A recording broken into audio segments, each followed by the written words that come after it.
আচ্ছা ওকে, আমরা দেখবো হলো যে জেন অস্টেনের, এটা বন্ধ করে দিই, আমি জাস্ট এটা পরে আসছি। আমরা এখন আগে কাহিনীটা দেখব যে প্রাইভেট প্রেজুডিসে কি হয়, গল্পটাতে কি হয়। আমরা যেরকম হ্যামলেটে দেখলাম উপন্যাসের কাহিনীটা যারা খুব জরুরি, সেরকম প্রাইভেট প্রেজুডিসেও তাই, যে কোনো উপন্যাসে বা রাইটিংয়ে তাই। Thank you.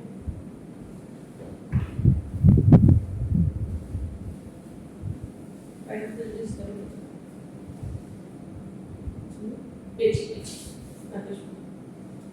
আচ্ছা, প্রাইভেট প্রেজুডিস জেন অস্টেন। এখানে শুরুতে দেখেন যে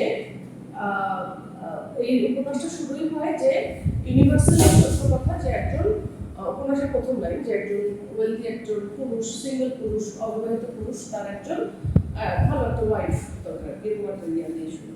তো ওই যে ওখানে মানে ইন্ডিয়ার যে মেন্টালিটি, সাবকন্টিনেন্টের যে মেন্টালিটি, যে মেয়ের বিয়ে কিভাবে মায়ের যেরকম চিন্তা থাকে বাবারও তো থাকে না, একই রকম ভাবে প্রাইভেট প্রেজুডিসে দেখা যায় যে জনাব চার্লস বিংলে, এলিজাবেথরা, নায়িকা হলো, প্রোটাগনিস্ট হলো এলিজাবেথ বিংলে।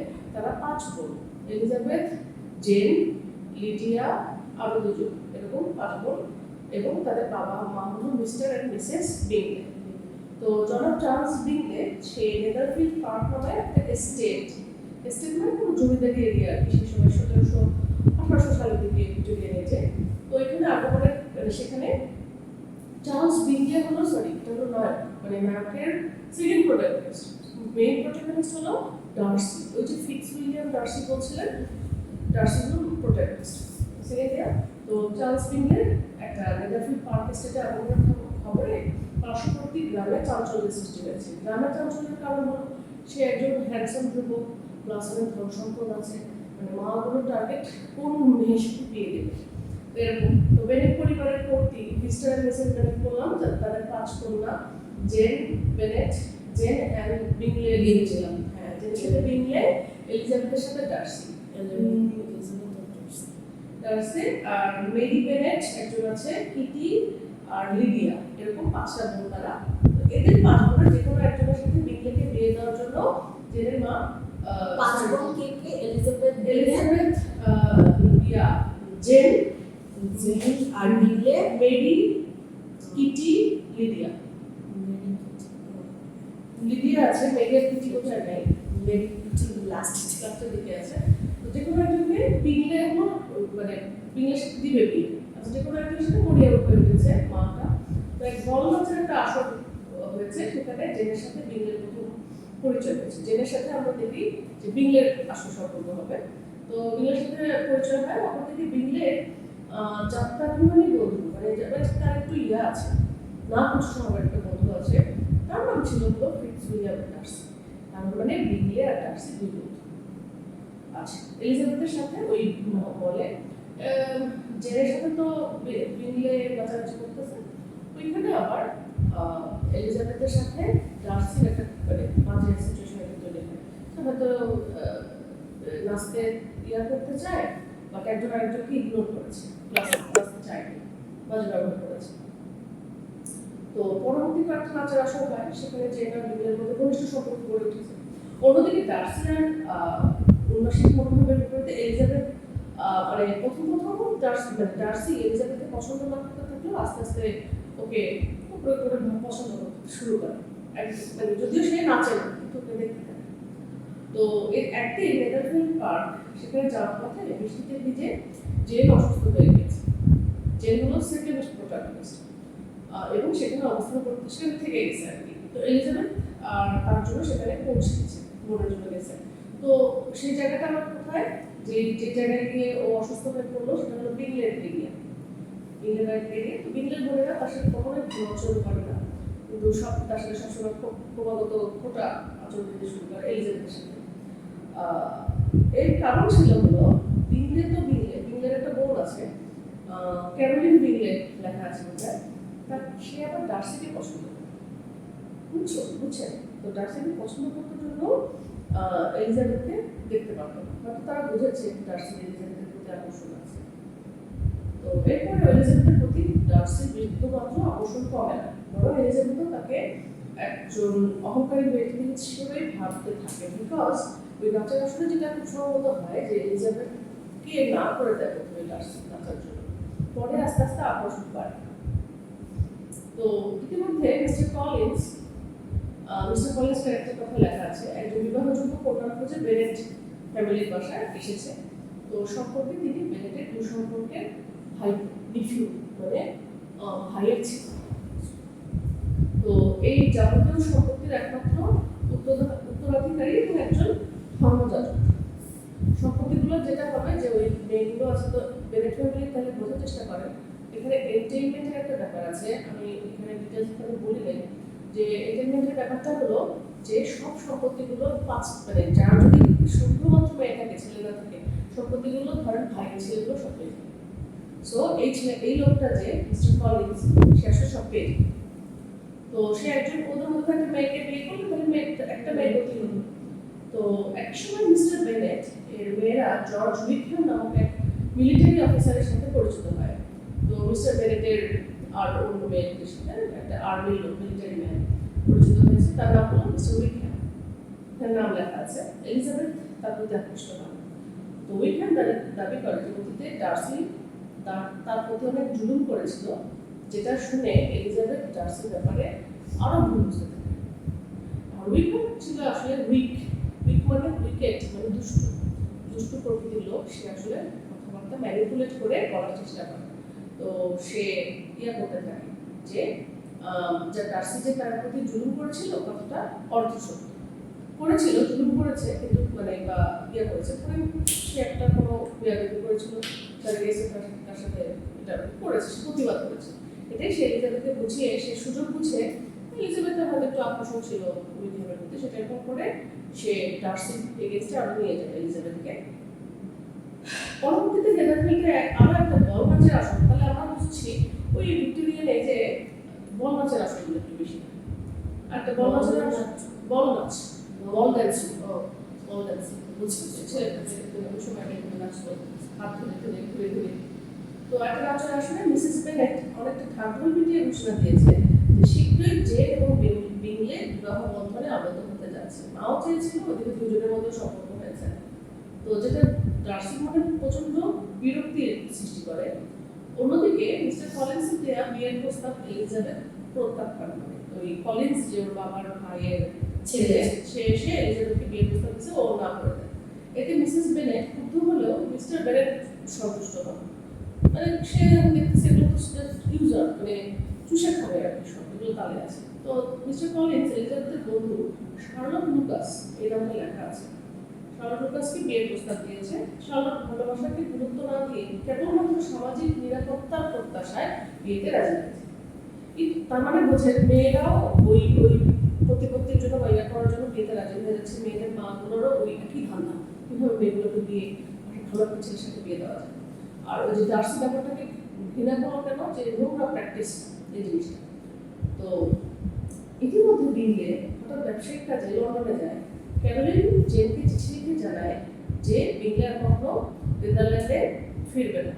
জেনকে এখন মানে খেপানোর জন্য বলে ওই ছেলে কখন ফিরবে না লন্ডনে। তো সেটা সে আরো জানায় যে বিংলে ডার্সির বোন জর্জিয়ানাকে বিয়ে করার পরিকল্পনা করছে। ডার্সির এক বোন আছে জর্জিয়ানা ডার্সি, লেখা আছে বিয়ে করার প্ল্যান করছে। এই খবর পেয়ে জেন খুবই ভেঙে পড়েছে। এলিজাবেথের একটা সিদ্ধান্ত নেয় যে ডার্সি ও ক্যারোলিন ষড়যন্ত্র করে জেন ও বিংলের বিচ্ছেদ ঘটাচ্ছে। এলিজাবেথের চেহারা অত বড় না হলেও তার বুদ্ধিমত্তা প্রচন্ড। আর ওর বোন যে জেন, সে অতটা পিয়ানো না, রূপে গুলো খুব সুন্দর এরকম। তো এইসব মানে কিন্তু জেন কিন্তু এলিজাবেথ কিন্তু ঠিকই বের করতে পারলো যে বুদ্ধি আছে, সে কারোর সাথে কোনো দিক থেকে ইয়ে করাচ্ছে। আচ্ছা, এই সময় তাদের মামা মামি এখানে লেখা নেই, মিস্টার ও মিসেস গার্ডিনার লিখতে হতো জেনকে লন্ডনে তাদের বাড়িতে ঘুরে আসার আমন্ত্রণ জানায়। ওই লন্ডনে তো গেছে ছেলে বিংলে, সময় আমার মামা মামিও আবার লন্ডনে দাওয়াত দিয়েছে, তো যাতে সে একটু ভালো ফিল করে। তো লন্ডনে ক্যারোলিনের সাথে জেনের দেখা হয়। ক্যারোলিন তো ছিল ওই বিংলের বোন। সেখানে জেন ক্যারোলিনের মানে বাজে বিহেভিয়ারে আঘাত পায়, ফলে সে কোনো মানে কখনো বিংলেকে বিয়ে করতে রাজি রাজি হয়েছিল, তো চিন্তা করো জেনে নিজের উপর ঘৃণা হতে থাকে, কেন আমি বিয়ে করতে চেয়েছিলাম মিলিয়ানকে। এলিজাবেথ শার্লট ও মিস্টার কলিন্সের সাথে দেখা করতে চায় এবং সেখানে সে কলিন্সের পৃষ্ঠপোষক লেডি ক্যাথরিন ডি বার্গ তার সাথে পরিচিত হয়, লেখা আছে, যিনি একজন বৃত্তশালী মহিলা এবং ডার্সির আত্মীয়। তো সেখানে শার্লট তার বান্ধবী এবং ওই মিস্টার কলিন্সের সাথে দেখা করতে চেয়ে লেডি ক্যাথরিন ডি বার্গ নামে এক মহিলার সাথে পরিচয় হয়, খুব বৃত্তশালী একজন মহিলা এবং ডার্সির আত্মীয়। ডার্সির সেখানে উপস্থিত হয় এবং এলিজাবেথের সাথে মানে সামহাও একটা লং ওয়াক সেটাতে বের হয়, যা এলিজাবেথকে একটু অবাক করে। তোমাকে দেখতে পারতো না আমার সাথে আমার বিয়ে হচ্ছে। যাই হোক, ডার্সিকে বিয়ের ব্যাপারে বিয়েকে নির্বাচিত করেছে জানতে পেরে এলিজাবেথ রেগে যায়। তো মানে জেনকে বিয়ে করো না, এটা করতে বিংলেকে বলছে, বিংলেকেও ডার্সি বলছে যে বিয়েটা দরকার নেই। এলিজাবেথ রেগে যায়। ডার্সি অতীতকে ভুলে গিয়ে এরই মধ্যে আবার বসে এলিজাবেথকে প্রেম নিবেদন করে, বিয়ে করতে চায়। এলিজাবেথ এই প্রস্তাব সরাসরি না করে দিয়েছে এবং জেনের বিয়ে ভেঙে যাওয়া উইকহ্যামের প্রতি তার বুড়ো আচরণের জন্য ডার্সিকে দায়ী করেছে, কারণ ডার্সি তার বন্ধুকে বুঝাইছে বিয়ে করবে। পরবর্তীতে ডার্সি একটা চিঠিতে এলিজাবেথের সব অভিযোগের জবাব দেয়। সে জানায় যে তার মনে হয়েছিল জেন বিংলেকে মন থেকে ভালোবাসতে পারে, মানে ওর মা ওই যে বার দুশ্চিত্রী মেয়েদেরকে ইয়ে দেওয়া, ওর জন্য ওর আসল ভাবছে, সেই জন্য সে বিংলেকে নিরস্ত করেছিল। আরও জানায় যে উইকহ্যাম একজন বদমাশ এবং মিথ্যাবাদী। সব জেনে এলিজাবেথের মনে হতে থাকে যে সে ডার্সিকে চিনতে শুধু ভুলই করে নাই, তাকে প্রত্যাখ্যান করেও বড় বেশি তাড়াহুড়ো করে বিয়ে না করেছে। তো অনুতপ্ত হতে থাকে, এখানে একটা প্রেম ভালোবাসার একটা সিচুয়েশন অভিমানের পালা এইটা হতে থাকে। লংবার্ডে ফিরে এলিজাবেথ জানতে পারে যে লিডিয়া বেনেট ওর যে বোন ছিল লিডিয়া, সে ওই যে উইকহ্যাম তাকে ফুসলায় প্রেমের প্রস্তাব দিয়েছে এবং প্রেম করেছে এবং জাস্ট মানে প্রেম হয়ে গেছে। তো এলিজাবেথ তার বাবাকে বলছে যে এই ব্যাপারে তুমি কিছু না কিছু করো, কি কোনো ব্যবস্থা নেই, কারণ সে তো জানতে পেরেছে যে ডার্সি ছেলেটার নাম কি উইকহ্যাম পপুলার। তো শীঘ্রই এলিজাবেথ গার্ডিনার দম্পতির সাথে বেড়াতে যায়, গার্ডিনার মানে তার মা-বাবা। তো সে সেখানে ডার্সির সুবিশাল পেম্বারলি এস্টেটে গমন করে এবং নিজেকে সে বাড়ির গৃহিণী হিসেবে গল্প করতে শুরু করে। এলিজাবেথ যখন ডার্সির সামনে আসে এবং এলিজাবেথ তার বোন জর্জিয়ার সাথে আমার পরিচয় করে দেয়। তো আরো মানে মানে এলিজাবেথ অভিভূত হয়ে পড়ে যে এত সম্মান হচ্ছে আমাকে। বিংলেও সেখানে উপস্থিত হয় এবং ডিসাইড করে যে মানে কসম খায় যে আমি জেনকে আগের মতোই আমি ভালোবাসি, বিয়ে করবো। এরই মধ্যে এলিজাবেথ জেনের কাছ থেকে একটা চিঠি পায়, যার মাধ্যমে সে জানতে পারে লিডিয়া উইকহ্যামের সাথে খুব প্রেম করছিল এবং উইকহ্যামের সাথে পালিয়েছে। এখন ওই সময় হোক বা এখন হোক, যে কোনো সময় একটা মেয়ে বিয়ের আগে কোনো ছেলের সাথে পালিয়ে যাওয়া একটা মেয়ের অ্যাকচুয়ালি টু বি অনেস্ট পরিবারের কাছে সমাজের কাছে রেপ হওয়ার মতোই ভয়াবহ সিরিয়াস একটা ইস্যু। তো তাকে দ্রুত বাড়ি ফিরে যেতে হয়, মেয়েদের ভবিষ্যৎ নষ্ট হয়ে যাবে এই আশঙ্কায় মেয়ের পরিবার লন্ডনে লিডিয়ার খোঁজ করতে থাকে। এক সময় মিস্টার গার্ডিনার জেনেদের মামা তাদেরকে খুঁজে বের করে, তখন উইকহ্যাম লিডিয়াকে বিয়ে করার বিনিময়ে যৌতুক দাবি করে, যে সে জানায় সে অনেক লোক তার কাছ থেকে টাকা পায়, এই জন্য যৌতুক চায় মেয়ের কাছে। এইসব দেনা পরিশোধের জন্য তাকে যেন সহায়তা করা হয়। শিগগিরই উইকহ্যাম আর লিডিয়া বিবাহিত দম্পতি হিসেবে ফিরে আসার বেনেটের ধারণা হয় মিস্টার গার্ডিনার হয়তো যৌতুকের দাবিটা মেনে নিয়েছেন অথবা মিটিয়ে দিয়েছেন। তো মিসেস বেনেট ভেবে আনন্দিত যত তার মেয়ে পাত্র তো অলরেডি হয়ে গেছে, বিয়ে তো হয়ে গেল সবগুলো আগে। এলিজাবেথ আর জেন এত প্রেম করতেছে, বিয়ে হয়ে গেল লিডিয়া। তো আনন্দিত হন, যদিও মিস্টার বেনেট মোটেও খুশি হতে পারেন না, যেটা উইকহ্যাম তাকে বল। এলিজাবেথ জানতে পারে যে মিস্টার গার্ডিনার নন এই যে উইকহ্যামকে যে টাকা পয়সা দিয়ে সাহায্য করেছে, এই সাহায্যটা করেছে ডার্সি। উইকহ্যাম সব দাবি মিটিয়ে দিয়েছে। বিংলে আর ডার্সি নেদারল্যান্ডে ফিরে আসে এবং অবশেষে বিংলে জেনকে বিয়ের প্রস্তাব দেয় অফিসিয়ালি। জেন তো খুবই খুশি মনে সেটা গ্রহণ করে। ডার্সি ব্যবসায়িক কাজে লন্ডনে গেলে সে সময় লেডি ক্যাথরিন আনএক্সপেক্টেডলি গ্রামে আসে এবং এলিজাবেথের সাথে দেখা করে। উনি তার উপর চাপ প্রয়োগ করেন যে ডার্সিকে যেন বিয়ে না এলিজাবেথ। তো এলিজাবেথ কথা দিতে পৌঁছে যাবে, এটা পারল। তো লন্ডন থেকে ফিরে আসার পর ডার্সি আবারও এলিজাবেথকে বিয়ের প্রস্তাব দেয়, এলিজাবেথ তাতে সম্মতি জ্ঞাপন করে। ডার্সি তার অতিরিক্ত অহংবোধের কথা স্বীকার করে যে আমি আগে অতীতে অহংকারী বেশি ছিলাম, এই শেষই ছিলাম এবং বিভিন্ন সময় তার সাথে যে এলিজাবেথ তোমার সাথে খারাপ আচরণ করেছিল জন্য ক্ষমা প্রার্থী। এর জন্য ক্ষমা চায়। এলিজাবেথ স্বীকার করে যে সে ডার্সি সম্পর্কে সব ভুল ধারণা পোষণ করতো। শেষ পর্যন্ত জেল ইংল্যান্ড এলিজাবেথ ডার্সি উভয় দুটি বিবাহ বন্ধনে আবদ্ধ হয় এবং বেনেট পরিবার তাদের এই আনন্দে সামিল। সেখানে দেখেন অন্যান্য উপন্যাসিকার উপন্যাসিকার যে ইয়াগুলো উপন্যাসগুলো বা তাদের লিটারি জিনিয়াসগুলো সেখানে কিরকম আর এই শেক্সপিয়ারের নাটকগুলো এটা জাস্ট টিপিক্যাল বাংলা সিনেমা। অতঃপর তারা হাসি খুশি বসবাস করতে লাগলো। কিন্তু শেক্সপিয়ারের কাহিনী হলো ওই যে তারা যে বসবাস করতে লাগলো তার মধ্যে তার কি হচ্ছে প্র্যাকটিক্যাল প্রবলেমগুলো আর কি। পজ করে দিবেন।